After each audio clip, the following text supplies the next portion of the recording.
Class 8th subject science. हमने इसके पिछले अध्याय में अपने भारतीय वैज्ञानिकों के बारे में विषय में अध्ययन किया था। अब उसी क्रम में अपने पाठ्यक्रम के अनुसार आगे बढ़ते हुए हम लेसन नंबर 2 दैनिक जीवन में विज्ञान एवं तकनीक के विषय में अध्ययन करेंगे। हमारे दैनिक जीवन में विज्ञान को किस प्रकार प्रयोग में लाया जा रहा है और किस किस प्रकार की तकनीकें आई हैं उसके बारे में हम अध्ययन करेंगे। जैसा कि आप जानते हैं, प्राचीन काल से अब तक मनुष्य जो है एक जिज्ञासु प्रवृत्ति का रहा है। कैसा रहा है? एक जिज्ञासु प्रवृत्ति का।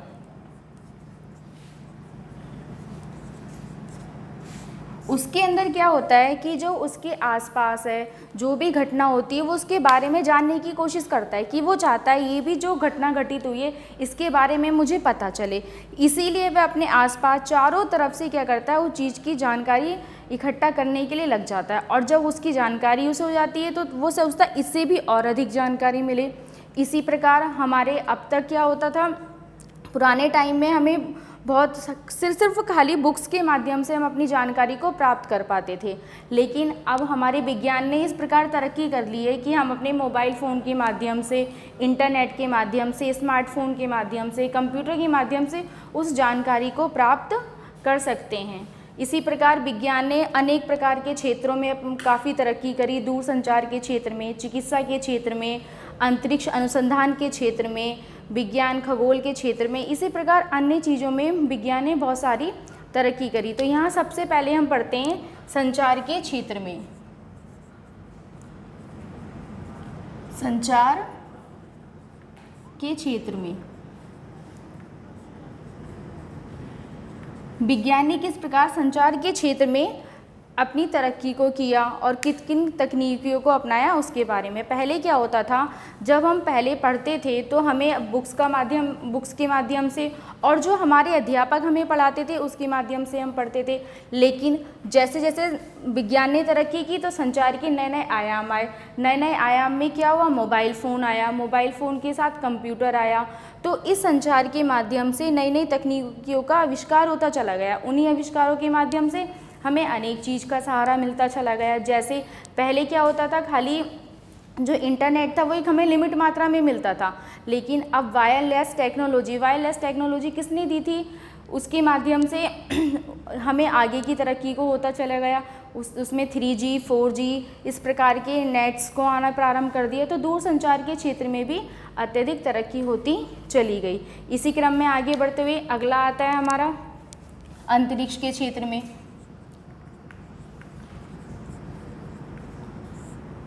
अंतरिक्ष के क्षेत्र में जिस प्रकार विज्ञान ने संचार के क्षेत्र में तरक्की की, ठीक उसी प्रकार विज्ञान ने अंतरिक्ष के क्षेत्र में भी तरक्की की। अंतरिक्ष के क्षेत्र में क्या हुआ, जो हमारे डॉक्टर विक्रम साराभाई, जो हमारे डॉक्टर विक्रम साराभाई थे, इन्होंने क्या किया था, सन 1971 में इसरो का गठन किया था। ठीक है, इसरो का गठन किया। इसरो के गठन में क्या हुआ, इन्होंने इसमें इनकी पूर्ण रूप से जो अध्यक्षता थी वो सिर्फ डॉक्टर विक्रम साराभाई की थी।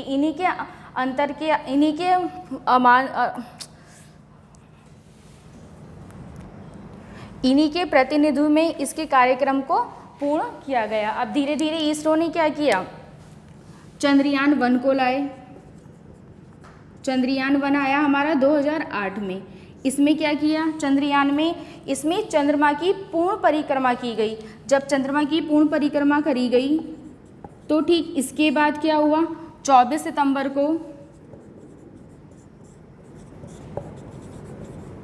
सितंबर को मंगलयान भेजा गया।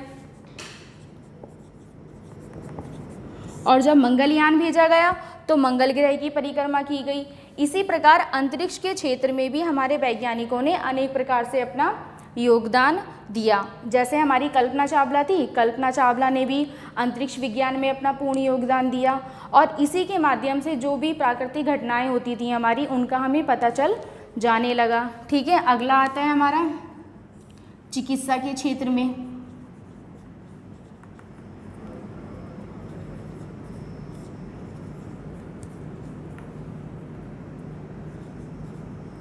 जिस प्रकार विज्ञान ने संचार और अंतरिक्ष में योगदान दिया, ठीक उसी प्रकार चिकित्सा के क्षेत्र में भी विज्ञान ने अपना योगदान दिया। पहले क्या होता था, कुछ बीमारियों को प्राकृतिक नूतन के माध्यम से ये होता था कि हाँ ये कुछ बीमारियां हमारी हैं, जैसे हमारी कैंसर की बीमारी थी, ब्रेन ट्यूमर की बीमारी थी, तो उनको ये मान लिया जाता था ये प्राकृतिक देन है, अब इनका कोई इलाज संभव नहीं है। लेकिन धीरे धीरे चिकित्सा के क्षेत्र में क्या हुआ, हमारे वैज्ञानिकों ने इस प्रकार तरक्की करी कि आज कैंसर जैसी बीमारी का भी इलाज आ गया है, ब्रेन ट्यूमर का भी हमारे पास इलाज आ गया है। ठीक जैसे अभी इस टाइम हमारा कोरोना वायरस चल रहा है, तो थोड़े इसी प्रकार खोज के माध्यम से हमारा कोरोना वायरस की भी वैक्सीन है, मेडिसिन्स हैं, एंटीबायोटिक्स हैं, कुछ तो हासिल होगा। ठीक इसी जैसे कैंसर की, ब्रेन ट्यूमर की दवाई आई, उसी प्रकार कोरोना वायरस की भी कुछ तो दवाई आएगी। इसी प्रकार विज्ञान क्षेत्र में भी इन्होंने एक एंजियोग्राफी नाम बनाया, एंजियोग्राफी के अंतर्गत क्या होता है, जो भी हमारी रक्त वाहिकाएं होती हैं तो उनको एक पूर्ण साफ चित्र हमारा आ जाता है एंजियोग्राफी के माध्यम से। जब हम चिकित्सा में एंजियोग्राफी कराने जाते हैं तो उसमें क्या होता है, हमारी रक्त वाहिकाओं का जितना भी चित्र होता है वो एक अम्लीय और क्षारीय रूप में आ जाता है। उसी प्रकार आया एक हाइपोथीमिया।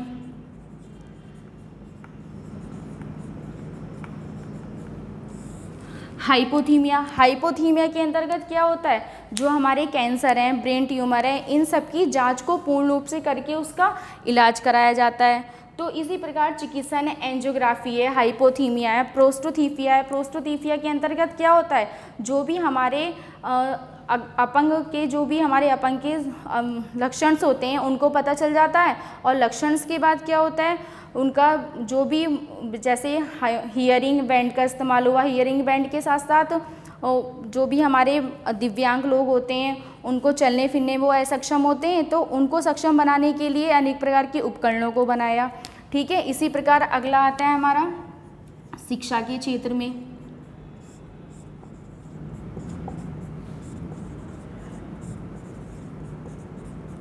शिक्षा के क्षेत्र में क्या किया, शिक्षा के क्षेत्र में अनेक प्रकार के मोबाइल्स को रखा गया है। जैसे आजकल आप ऑनलाइन स्टडी कर रहे हैं, तो ऑनलाइन स्टडी जो कर रहे हैं किसके माध्यम से कर रहे हैं, मोबाइल फ़ोन के माध्यम से।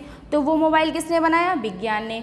उसमें जो भी आजकल हमारा नेट यूज़ हो रहा है, 3G है, 4G है, 6G इत्यादि प्रकार के नेट यूज़ हो रहे हैं, वो किसके माध्यम से आए, विज्ञान ने ही तो बनाया था। जैसे हमारे एक विदेशी वैज्ञानिक थे ग्राम बेल, उन्होंने टेलीफोन का आविष्कार किया था। टेलीफोन के बाद हमारा मोबाइल फ़ोन आया। ठीक है, मोबाइल फ़ोन के बाद हमारा आया कंप्यूटर। कंप्यूटर का प्रयोग हम अनेक अपने विभिन्न क्षेत्रों में करने लगे। कंप्यूटर का प्रयोग कहाँ कहाँ होता है, विद्यालय में होता है,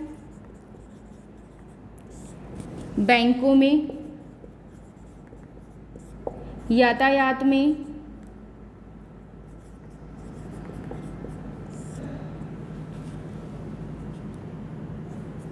ठीक है। तो जो कंप्यूटर का प्रयोग होता है हमारा शिक्षा के लिए भी हम अपने कंप्यूटर का यूज़ करते हैं। विद्यालय में हुआ, बैंकों में हुआ, यातायात में हुआ। विद्यालय में किस प्रकार होता है, विद्यालय में आजकल क्या होता है, हमारी स्मार्ट क्लास बन गई है। स्मार्ट क्लास में हम प्रोजेक्टर के माध्यम से हम अपनी स्टडी को पढ़ पाते हैं। प्रोजेक्टर के माध्यम से क्या होता है, हम पूर्ण चित्र की जानकारी ले पाते हैं। तो वो किसके अंतर्गत आया, वो किसने बनाया, विज्ञान ने। और शिक्षा के क्षेत्र में ही तो उसका प्रसार हुआ। ठीक उसी प्रकार बैंकों में किस प्रकार से होता है, बैंकों में प्रत्येक कैंडिडेट की जानकारी उस कंप्यूटर के अंदर होती है। उसका एड्रेस है, उसका नाम है, उसका फादर नेम है, इस प्रकार से जितनी भी जानकारी, उसका बैलेंस है, किसके माध्यम से होती है, कंप्यूटर के माध्यम से।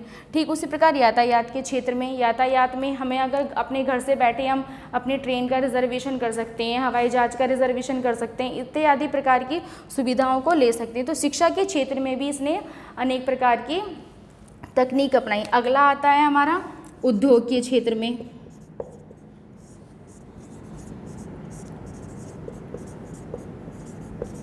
उद्योग के क्षेत्र में इसने क्या किया, विज्ञान ने अनेक प्रकार की मशीनों को बनाया, उपकरणों को बनाया, जिसके माध्यम से हमारा जो रोजगार है वो बढ़ता चला गया। पहले क्या होता था, रोजगार एक बहुत कम सीमित मात्रा में ही होता था, बहुत कम लोगों को रोजगार मिल पाता था उससे। लेकिन अब क्या हुआ, विज्ञान ने इस प्रकार की मशीनों को बना दिया है कि वह उन मशीनों के माध्यम से प्रत्येक मनुष्य रोजगार की तरफ अग्रसित होता जा रहा है। और उन्हीं रोजगार के माध्यम से अपने परिवार का पालन पोषण कर पा रहा है।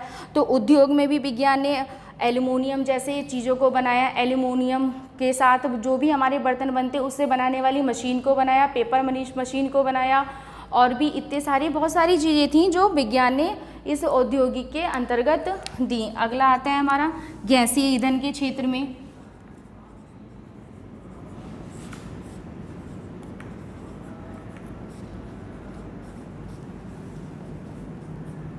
गैसीय ईंधन के क्षेत्र में भी विज्ञान ने काफ़ी तरक्कियां दिखाई हैं।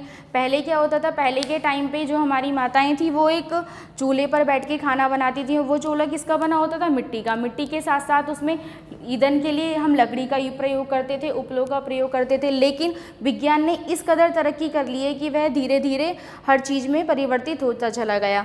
इसमें सबसे पहले आया हमारा LPG, जिसका पूरा नाम है लिक्विड पेट्रोलियम गैस। तो गैस चूल्हा बनाया। गैस चूल्हा बनाने के बाद विद्युत से चलने वाला एक इंडक्शन चूल्हा बनाया, जिसमें हम बहुत कम समय में और जल्दी खाना बना लेते हैं। ठीक है, इसी प्रकार गैसीय ईंधन में भी विज्ञान ने अपनी तरक्की दिखाई। अब आता है हमारा विनिर्माण के क्षेत्र में।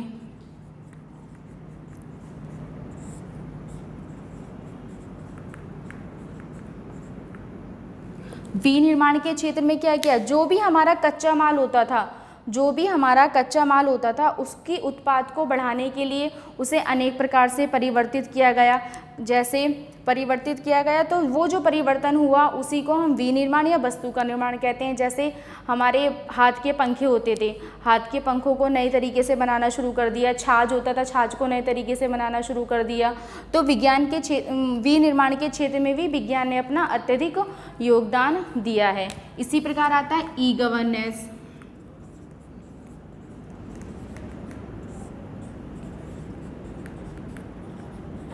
ई-गवर्नेंस के क्षेत्र में जो एक आम व्यक्ति है, सरकार ने एक ऐसी योजना बनाई जो एक आम व्यक्ति है उसको इंटरनेट के माध्यम से जोड़ा जाए।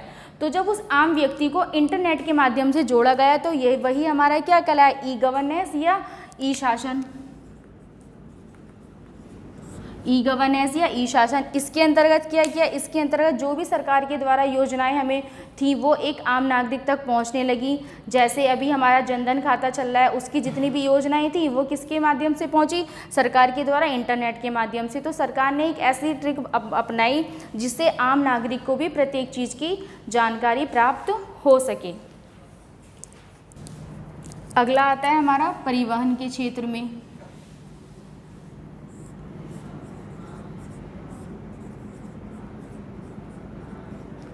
परिवहन से यहाँ हमारा मतलब है जो भी हमारे आने जाने वाले साधन होते हैं, जिन साधनों के माध्यम से हम एक स्थान से दूसरे स्थान तक जा सकते हैं, वह क्या कहलाते हैं, हमारे परिवहन।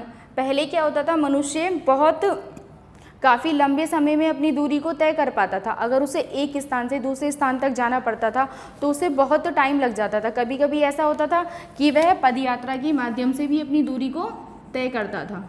ठीक है, लेकिन विज्ञान ने इस प्रकार से धीरे धीरे तरक्की करनी शुरू कर दी कि वह अपनी इस दूरी को बहुत कम समय में तय कर सके। जहाँ उसे जाना है वह अपने पूर्व निर्धारित समय से पहुँच सके और अपने कार्यों को पूर्ण कर सके। तो परिवहन के क्षेत्र में विज्ञान ने ई-रिक्शा को बनाया, बुलेट ट्रेन को बनाया, उसी प्रकार हमारे कार हैं, बस है, ट्रेन है, हवाई जहाज हैं, इत्यादि। तो एक स्थान से दूसरे स्थान तक जाने के लिए विज्ञान ने परिवहन के क्षेत्र में भी अनेक प्रकार से तरक्की की। उसने ई-रिक्शा को बनाया, कार को बनाया, बुलेट ट्रेन को बनाया, बस को बनाया, ट्रेन, हवाई जहाज इत्यादि को बनाया। ई-रिक्शा के माध्यम से हम अपने ही लोकल एरिया में आराम से पहुंच सकते हैं। कार से भी मनुष्य बहुत कम समय में अपनी दूरी को तय कर सकता है। बुलेट ट्रेन अभी हमारी क्या है, जो काफ़ी बड़े शहर हैं, दिल्ली है, एनसीआर में हमारे बुलेट ट्रेन का यूज़ हो रहा है, लेकिन धीरे धीरे आते आते सभी जगह बुलेट ट्रेन का भी यूज़ होने लगेगा। उसी प्रकार बस को बनाया, बस से भी बहुत कम समय में उसने अपनी दूरी को तय किया। ट्रेन एक ऐसी चीज़ है जिससे मनुष्य काफ़ी समय तक लंबी से लंबी दूरी को तय कर सकता है। हवाई जहाज़ बनाया, हवाई जहाज़ के माध्यम से वह अत्यधिक कम समय में एक स्थान से दूसरे स्थान पर जा सकता है। तो इसी प्रकार इन क्षेत्र में भी अपनी उसने विज्ञान ने काफ़ी तरक्की दिखाई। अगला आता है रक्षा के क्षेत्र में।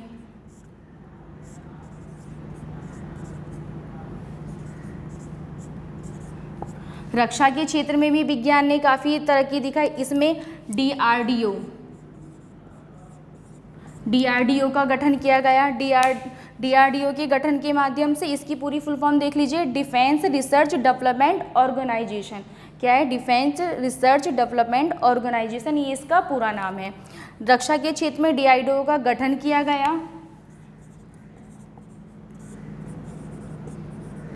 गठन करने के साथ साथ इसमें डॉक्टर एपीजे अब्दुल कलाम ने अपना पूर्ण सहयोग दिया, जिसके माध्यम से ये रक्षा यंत्र को चलाया गया। रक्षा के क्षेत्र में एक बार फिर से हम सुन लीजिए आप, रक्षा के क्षेत्र में विज्ञान ने इस प्रकार तरक्की की, उन्होंने एक डीआरडीओ नामक गठन किया। डीआरडीओ की फुल फॉर्म यहाँ देख लीजिए, defence research and development organisation. Defence research and development organisation, इसका गठन किया गया। उसके बाद इन्होंने क्या किया, टैंक विमान है हमारे, जो भी टैंक विमान होते हैं, टैंक विमानों के फ्लाइट सिमुलेटर, टैंक विमानों के फ्लाइट सिमुलेटर, वैकून, वेरज प्राणी आदि डीआरडीओ की प्रमुख एवं नवीनतम उपलब्धियां थी। क्या थी? उपलब्धियां थी। ठीक है, ये जो हमारी चीज़ें हैं ये हमारे रक्षा के क्षेत्र के साथ साथ हम इसको प्रतिरक्षा के लिए भी प्रयोग में ला सकते हैं, ये प्रतिरक्षा के अंतर्गत भी आती हैं। ठीक इसी प्रकार आगे बढ़ते हुए अब आता है हमारा ऊर्जा के क्षेत्र में। ऊर्जा के क्षेत्र में, ऊर्जा के क्षेत्र में भी विज्ञान ने अनेक प्रकार से तरक्की की है, जिसके अंतर्गत उन्होंने नवीनीकरणीय स्रोतों को बनाया है, नवीनीकरणीय स्रोत बनाए हैं। ठीक उसी प्रकार अनवीनीकरणीय स्रोत भी बनाए हैं।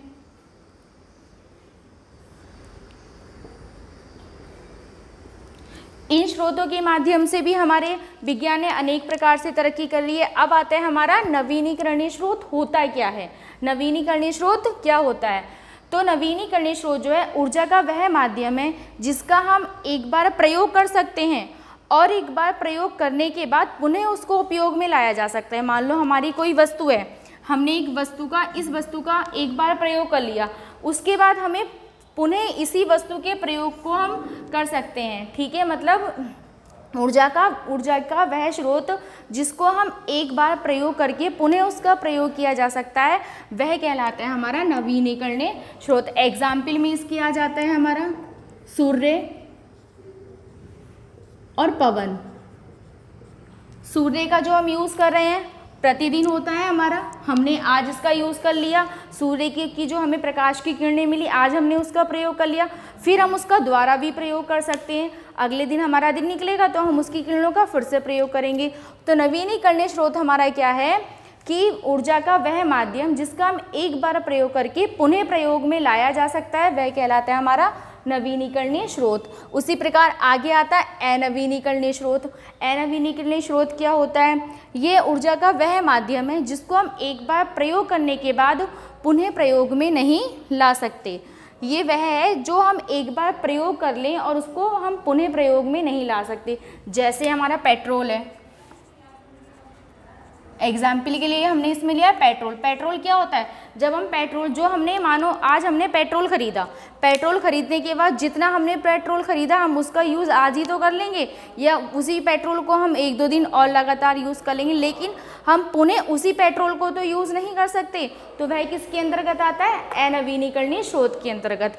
अब हम इसको एक परिभाषा के रूप में देख लेते हैं। परिभाषा के रूप में देखते हैं सबसे पहले नवीनीकरणीय स्रोत।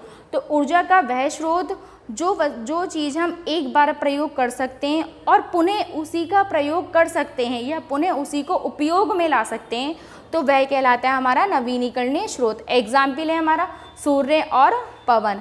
ठीक इसी प्रकार आता है अनवीनीकरणीय स्रोत। अनवीनीकरणीय स्रोत में क्या होता है, ऊर्जा का वह स्रोत जिसको हम एक बार प्रयोग कर सकते हैं परंतु पुनः उपयोग में नहीं ला सकते। ऊर्जा का वह स्रोत जिसको हम एक बार उपयोग कर सकते हैं परंतु पुनः उपयोग में नहीं ला सकते, वह कहलाता है हमारा अनवीनीकरणीय स्रोत। इसके अंतर्गत हमारा पेट्रोल है, डीजल है, केरोसिन का तेल है, इत्यादि चीज़ों को हम यूज़ में ला सकते हैं। अगला आता है हमारा व्यापार के क्षेत्र में। व्यापार के क्षेत्र में, व्यापार के क्षेत्र में भी विज्ञान ने अनेक प्रकार से तरक्की की है। पहले क्या होता था, बहुत कम सीमित मात्रा में ही व्यापार किया जाता था। व्यापार के अंतर्गत इसने ई कॉमर्स को लेके आया, ये ई वाणिज्य को लेके आया, और ई कॉमर्स ई वाणिज्य के आने के बाद हमारे देश में अनेक प्रकार की तरक्की हुई। हमारे जीएसटी वगैरह इत्यादि लागू हुए। ठीक है, जो जुलाई में हमारी जीएसटी लागू हुई थी, उसके बाद अनेक प्रकार के आयामों को लाया गया। तो अब है हमारा ई कॉमर्स है क्या, ई कॉमर्स के अंतर्गत केवल क्रय विक्रय, यानी कि क्रय का मतलब हो गया हमारा लेन और विक्रय का मतलब हो गया देन। ठीक है, क्रय विक्रय ही नहीं बल्कि ग्राहक के लिए अनेक आयामों को लाया गया। ठीक है, क्रय का मतलब हो गया व्यापार के अंतर्गत ई कॉमर्स और ई वाणिज्य जैसी क्रियाएं आई, जिसके अंतर्गत हमें और भी चीज़ों को लाया गया। तो ई कॉमर्स क्या है हमारी, ई कॉमर्स एक वह प्रक्रिया है जिसके अंतर्गत क्रय विक्रय ही नहीं और जो भी हमारे ग्राहक होते हैं उसके अन्य आयामों को भी लाया जा सकता है, ये कहलाता है हमारा ई कॉमर्स। इसी प्रकार ई वाणिज्य में भी अपनी इसने काफ़ी तरक्की दिखाई। अगला आता है कृषि के क्षेत्र में।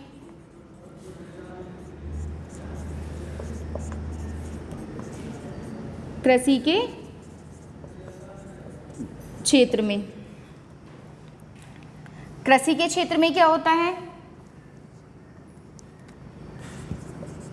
पहले क्या होता था, पहले के टाइम में जब हमारे खेतों को जोता जाता था तो बैलों के माध्यम से जोता जाता था, लेकिन अब कृषि के क्षेत्र में खेत को जोतने के लिए अनेक प्रकार की क्रियाएं होने लगी। ट्रैक्टर के द्वारा हम खेत को जोतने लगे।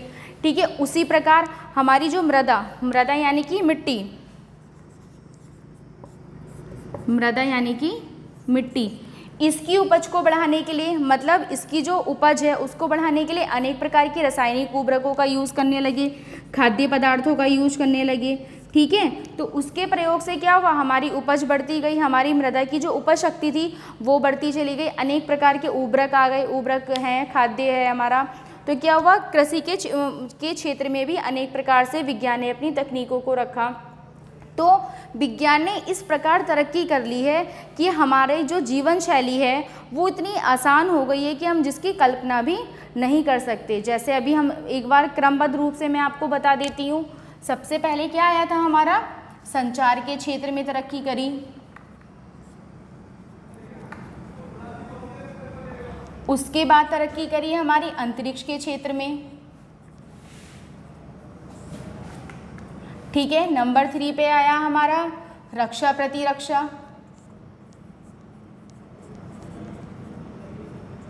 ठीक है, नंबर 4 पे आया हमारा व्यापार। नंबर 5 पे आया हमारा परिवहन। नंबर 6 पे आया हमारा विनिर्माण।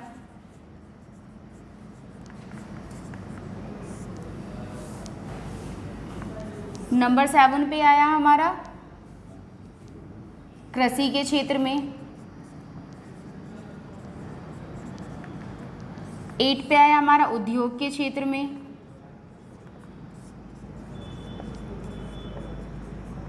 ठीक है, फिर ऊर्जा के क्षेत्र में।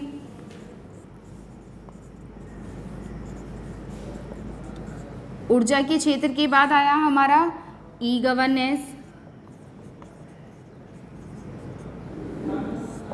ठीक है, इसके बाद आया हमारा ई कॉमर्स। तो विज्ञान ने कुल मिलाकर इतने सारे क्षेत्रों में इस प्रकार तरक्की को कर लिया है कि आज हमारी जीवन शैली अत्यधिक सरल हो गई है और हम अपनी प्रत्येक चीज़ को बहुत आसानी से ला सकते हैं, एक आयाम को आराम से यूज़ कर सकते हैं। अगर हम सोचें कि विज्ञान के बिना हमारा जीवन है तो नहीं, क्योंकि आजकल विज्ञान ने हमें इस प्रकार की चीज़ों को उपलब्ध करा दिया गया है कि हम उन चीज़ों के, उन आयामों के बिना अपने जीवन की कल्पना भी नहीं कर सकते हैं। तो क्या हुआ, विज्ञान ने अनेक प्रकार से तरक्की की, उसके माध्यम से हमारी जीवन शैली को में अनेक प्रकार से सुधार लाए। सुधार लाने के बाद हमें हमारे व्यापार में अनेक प्रकार से तरक्की की, जिसके माध्यम से हम वाणिज्य है, ई कॉमर्स है, ई शासन है इत्यादि को लागू कर सकते हैं। तो इसके जो PDF के माध्यम से आपको प्रश्नोत्तर इत्यादि दे दिए जाएंगे और इसमें अगर कुछ भी समझ में नहीं आया हो तो आप फिर से पूछ सकते हैं। धन्यवाद।